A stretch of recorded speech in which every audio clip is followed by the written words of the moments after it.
Jeff Sims is transferring to Arizona State, and we're wondering what his role is going to look like for the team.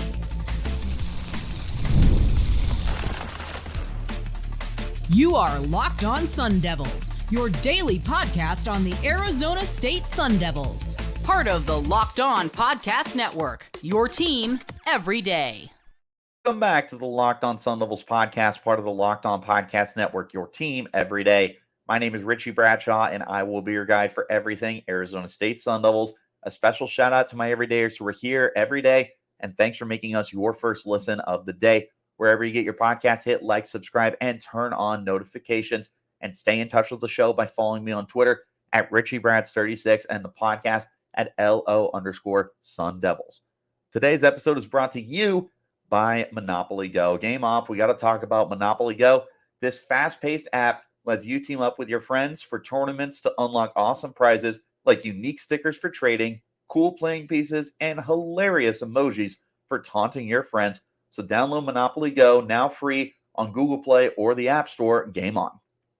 Ladies and gentlemen, welcome back in. Today's episode is going to be structured just a little bit different from what we are used to doing. So we have our overall topic, which is Jeff Sims transferring to Arizona State. We're going to spend the first 2/3 of this podcast talking about him. And the last third of the podcast, I've actually got some catching up to get you guys in the loop on. We had a new transfer. We have some commits. And then earlier today, we had an announcement for a high-profile name who will be visiting the university next week. So stick around. We've got a lot to cover. And with that being said, let's get right into it because Arizona State has found their veteran quarterback in Jeff Sims. Sims spent the 2023 season with Nebraska. Prior to that, he had spent 3 years at Georgia Tech. He has had not the best career. At Georgia Tech, he was fine. He had 30 touchdowns against 23 interceptions. It's not great. It's not horrible. Last year, though, was not good. He completed under 60% of his passes, 1 touchdown against 6 interceptions. This is not a guy that you're bringing in to be the best passer in the league.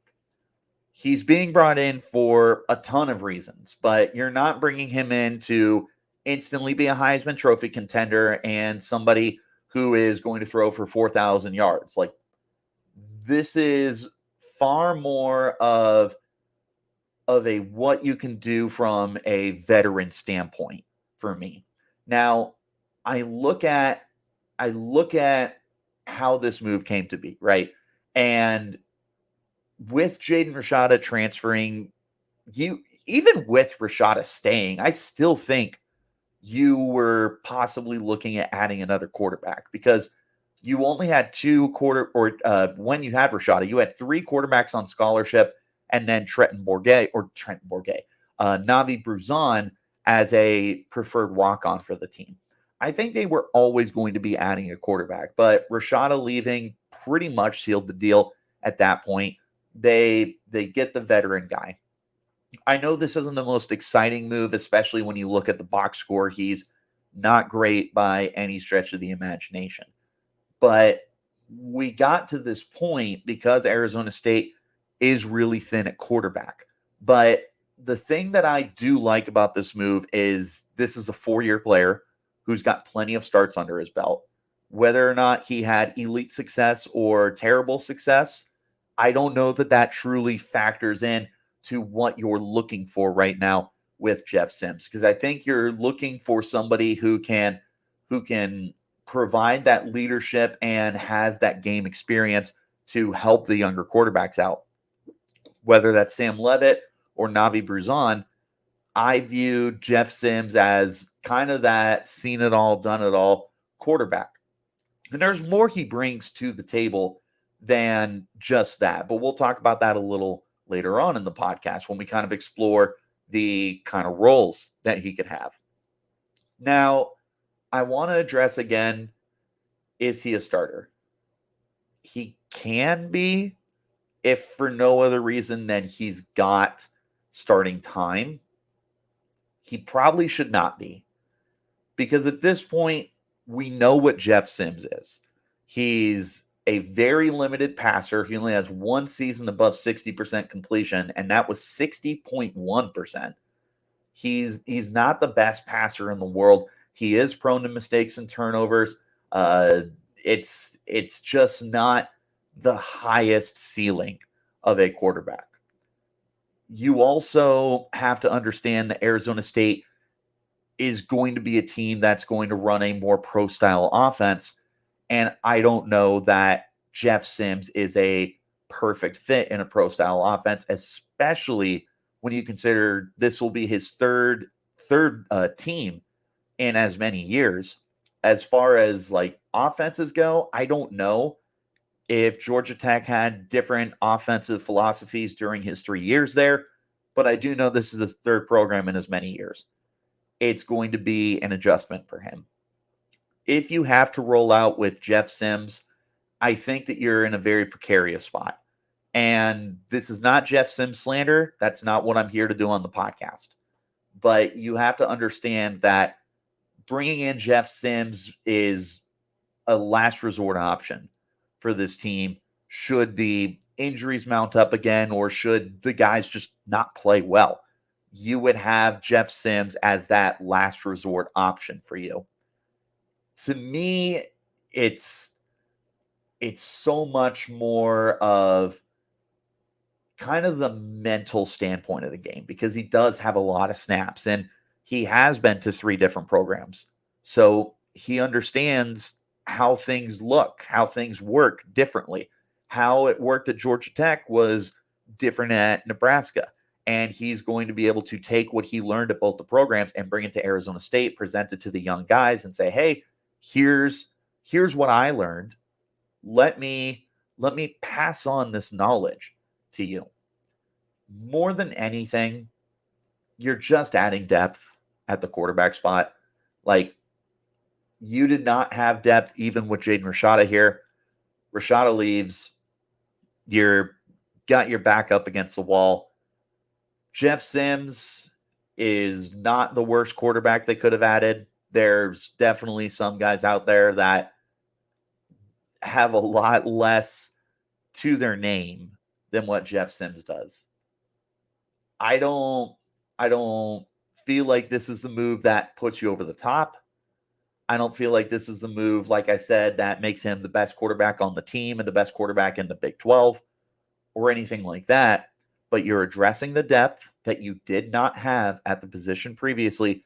You're adding that veteran presence, and you're also adding some more competition, because Sam Leavitt, even though it appears he's running away with the quarterback competition right now, he's got one more guy to fight off. He's fending off Trenton Bourguet and Navi Bruzon, and guess what? They just brought in another guy. They just brought in Jeff Sims, who has X amount of career starts. That's not nothing, guys. It is worth its weight in gold to bring in a player that will push you. It's not like they brought in Richie Bradshaw, who spent 4 years at Glendale Community College and didn't get off the bench. Like, this is a guy with Power 5 experience and a lot of experience. There's something there worth noting. My question, like I said, as to whether or not he is going to be kind of a starter for you, I do think that there are other ways that you could incorporate Jeff Sims into the offense. Some of them a little more obvious. Some of them are more theoretical. We're going to get to them in just a moment. This is the Locked On Sun Devils podcast, part of the Locked On Podcast Network, your team every day. Passion, drive, patience. The winning formula for championships is also what keeps your ride or die alive. eBay Motors has everything you need to maintain your vehicle and level it up to peak performance. Superchargers, roof racks, exhaust kits, LED lights, and more. Whether you're into speed, power, or style, eBay Motors has you covered. With over 122 million parts for your number one ride or die, you'll always find exactly what you're looking for. And with eBay Guaranteed Fit, your part is guaranteed to fit your ride every time or your money back. Because with eBay Motors, you're burning rubber, not cash. With all the parts you need at the prices you want, it's easy to turn your car into the MVP and bring home huge wins. Keep your ride or die alive at ebaymotors.com. Eligible items only, exclusions apply. eBay guaranteed fit, only available to U.S. customers. If you are watching Fox Sports or ESPN all day and find you're turning down the volume from the guys and the gals over at the network screaming and shouting, then make the switch to Locked On Sports Today, a free 24/7 sports streaming channel programmed for you every day to bring you the biggest stories without all the screaming. Locked On Sports Today brings you can't-miss analysis, opinions, and news, streaming 24/7 on YouTube or the free Amazon Fire TV channels app, part of the Locked On Podcast Network, your team every day. Back into our conversation now, taking a look at the Jeff Sims situation, what you can do with him. Because, spoiler alert, I think you get him on the field this year. Maybe it's not as a quarterback. Maybe it's in a different role. Let's take a look at the things ASU likes to do. ASU has proven to be a very successful team when it comes to running the football the last several years. Rashad White, Chip Trayanum, Eno Benjamin, Demario Richard, Kalen Balaj. Last year, you had Cameron Scadaboo, you've had X Valaday. Like, over the last 10 years with different coaches, ASU has found success running the football. That should not be any different this year, especially when we look at the backfield and you see that you've got Scadaboo, you've got Raleek Brown, you've got Kyson Brown, Carlos Brooks, Jason Brown is coming in. There is a lot of bodies in that backfield. You also have some quarterbacks that can move around a little bit. And Sam Levitt is a good athlete, and he is able to break out of the pocket, and he is capable of perhaps becoming a dual threat. Trenton Bourguet, he's not the greatest athlete in the world, but guess what? He can still move around. He doesn't have cinder block feet. Navi Bruzon, we know he can move too.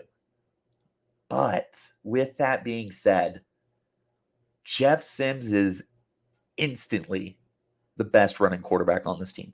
Not even close.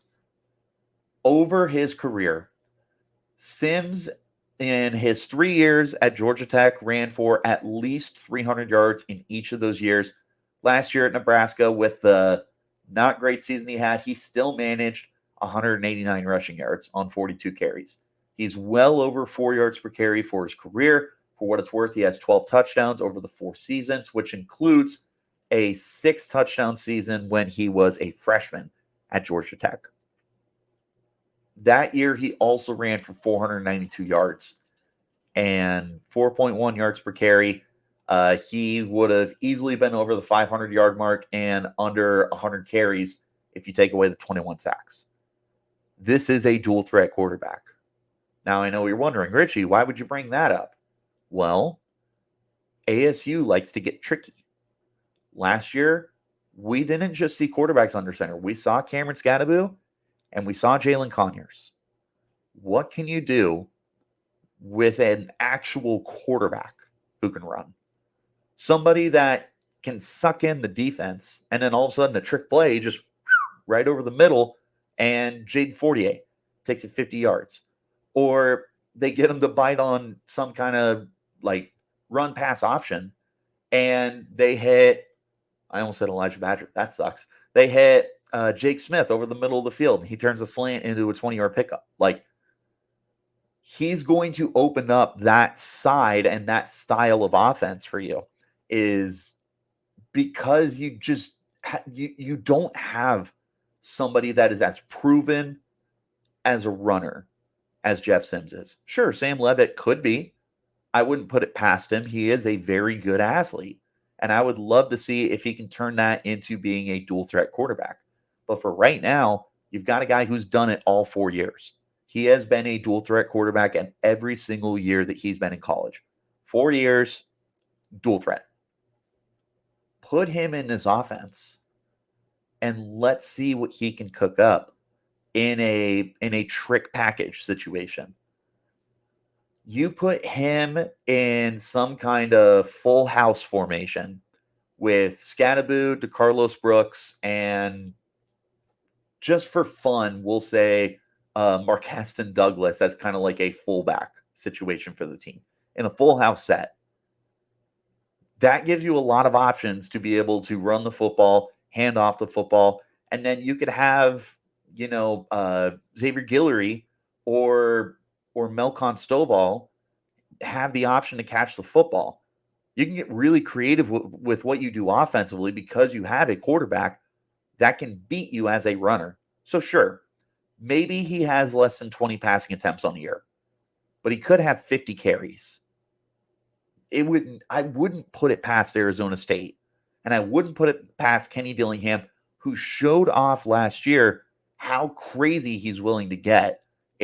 He's like Bruce Wayne in the was it 1989 Batman with Michael Keaton? He goes, "You want to get nuts? Let's get nuts." That's Kenny Dillingham. I made a tweet about it as much. Like, that's the way he calls his offense. He goes, "Let's get crazy. Let's have fun. We're going to catch these dudes off guard. They're not going to be able to guard what we throw at them." Jeff Sims is exactly that.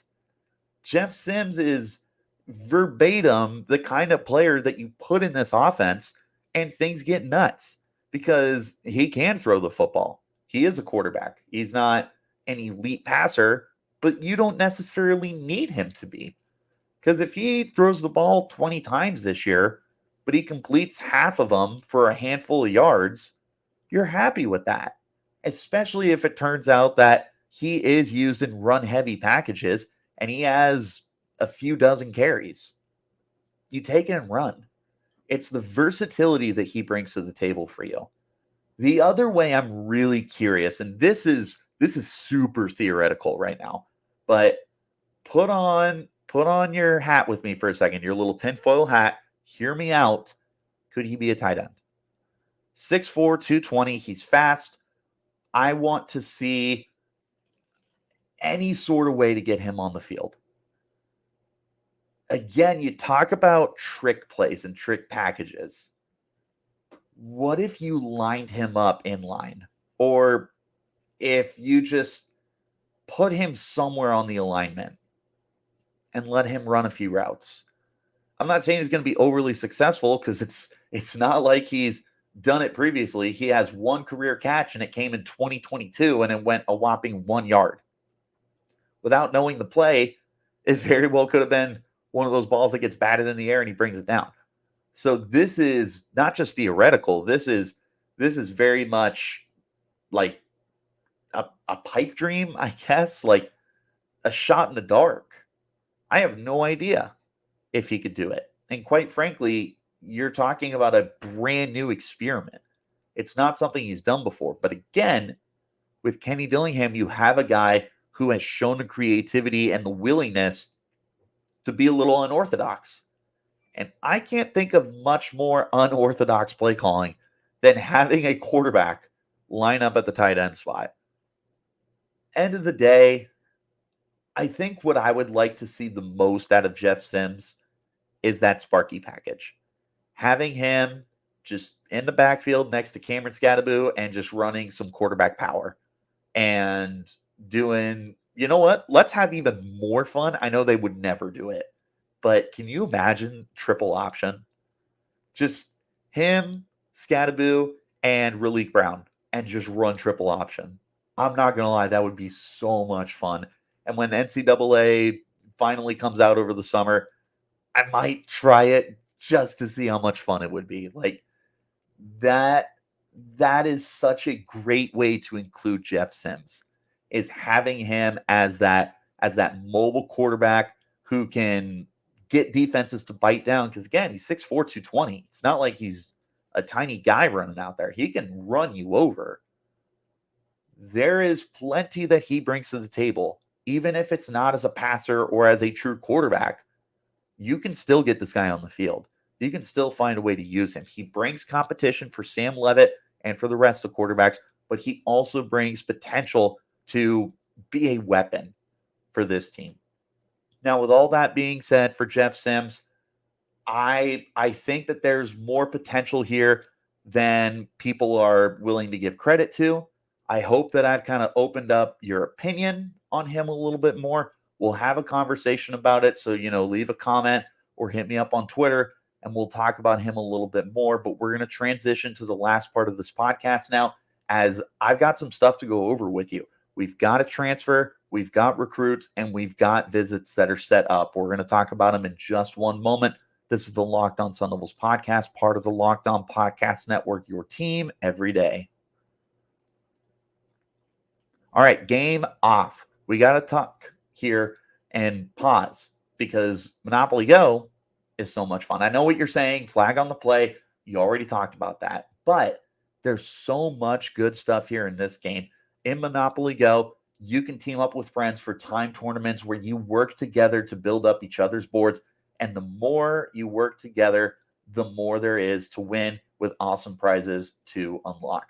There's so much to get, including unique stickers that you can trade with friends to complete big albums for big prizes, cool new playing pieces to travel the boards with, and hilarious emojis for taunting friends when you smash their buildings and heist their vaults. Plus, Monopoly Go feels new and exciting every day with constantly changing tournaments and challenges. A ton include their own unique mini games like digging for treasure or a robot Penchico machine, and there's always a timed event that'll help you win big, like massive multipliers for everything you can win and rent frenzies. There's always something to discover in Monopoly Go, so get off the bench and download it now free on the Google Play or App Store. Game on. Wherever you're getting your podcasts, hit like, subscribe, and turn on notifications so you get an update whenever we post new content. I appreciate you all for tuning in, as always, and making us your first listen of the day. A special shout out to my everydayers who are here every day. We're going to round out the podcast with kind of some news to round you up on. I've got a transfer that I saw, a big-time transfer, I should add, a couple of commits, and a not a rumor, but a visitation for this upcoming week. So we'll start with the transfer. Defensive lineman Zac Swanson coming back from Texas. Swanson was a former 4-star recruit on the composite rankings. I know that he was a 3-star in the normal rankings for, what's it called? 24/7. So he's someone that coming out was highly regarded. Coming out of Brophy High School, he has not done much in his 2 years in college. In fact, he has just a single tackle, but 6'4", 270. He's coming back home. There's an opportunity for him. I brought up the conversation when Anthony Cooper went down that, like, hey, you probably need to go out and get somebody. Bring another body in here, preferably somebody who can maybe do a little bit of edge rushing work rather than playing inside, or best case scenario, finding someone who can do a little bit of both. With Zac Swanson, I'm very curious how he gets used, because he is a body type that can be moved around. I think Arizona State is set on the interior of the line. We talked yesterday about CJ Fight, Jacob Kongaika, and Jeff Clark. I like those three on the interior. I like the depth you have beyond them as well. I think you're fine inside. Edge rusher, I think you got a really good 1-2-3 punch with Clayton Smith, Elijah O'Neal, and Prince Dorba. But you still need depth and bodies. Swanson is that, and he's a young guy. He's a redshirt sophomore. Sounds good to me. Getting a guy who can come in and compete. And it's just one more situation that has unfolded for Kenny Dillingham to prove that we're all about the hashtag Activate the Valley. You're bringing home the local kid, the kid who was highly touted coming out of high school, the kid who goes on to try his career somewhere else and is called back home to where he grew up and where he got his roots settled. It's perfect. ASU has been on a hell-bent mission under Kenny Dillingham to keep the hometown kids home. And if you left previously, to bring you back home. They did it consistently last offseason with countless guys that they were able to bring back home. They're once again doing it again this year, even more so in the actual recruiting, not just the transfer portal. But Zac Swanson just fits that mold. So another guy that they brought in. They landed 2 transfers. Both of them are offensive tackles. Both are 3 stars. The first one is Rob Lapuaho. I don't know if I got that right. Rob, I apologize if I did not. 6'6", 330 pounds from Salt Lake City. And then Maki Stewart, 6'6", 290 from Long Beach, California. That is 2 big dudes. And guys that are pretty much already at playing weight at 290 for Maki Stewart and 330 for Rob Lapuaho. They're already there. Now it's a matter of getting them in the building and developing them. ASU has been killing it recruiting the interior of the offensive line. They killed it in the transfer portal, and this recruiting class yielded 4 guys for the interior. Now you are trying to branch out and start getting actual offensive tackles and guys that are the size to play out there. That sounds like size to me. It's 6'6" for each of them. We'll see how it continues to unfold. It's the classic of like, oh, you got to sign them, blah, blah, blah. But if nothing else, they are just making this recruiting class that much better. ASU's recruiting class for next year is currently in the top 20 in the nation. I'm getting the update right now as I talk to you guys, but number 12 in the nation. They have 13 commits, and they're just getting guys that they feel fit their mantra, guys that want to be here, guys that are ready to develop and become better football players. They're killing it. As long as they continue to do that, it doesn't matter if it's 3 stars or 5 stars. You just get kids who are football players. Now, the last thing I want to bring up is next week, there will be a former 4-star receiver that is visiting the program in Raymond Cottrell. And I might be pronouncing that incorrectly as well. Now, Cottrell played at Texas A&M and Kentucky, has 1 career touchdown that he had last year, and is a lot more projection than he is anything else. We don't have a lot of proven background here with Cottrell. But he is very talented and provides depth at a position that took a hit when he lost Elijah Badger. It's not a secret that I like this unit and that a lot of people like the wide receiver core. Like, there's not necessarily this worry of, oh no, what are we going to do? Like, you lose Elijah Badger. Yeah, that's a panic for sure. You just lost your number 1 receiver and one of the better receivers that you've had of the last several years, but you have the depth to be able to replace the production at least. Jake Smith, Melcon Stovall, Jordan Tyson, Troy O'Meary, you can get it done there. Adding Raymond Cottrell is going to give you more depth, and it's a young guy too. This is a guy who's either going to be a redshirt freshman or a true sophomore. He's got a lot of time left because I don't know how much he played last year.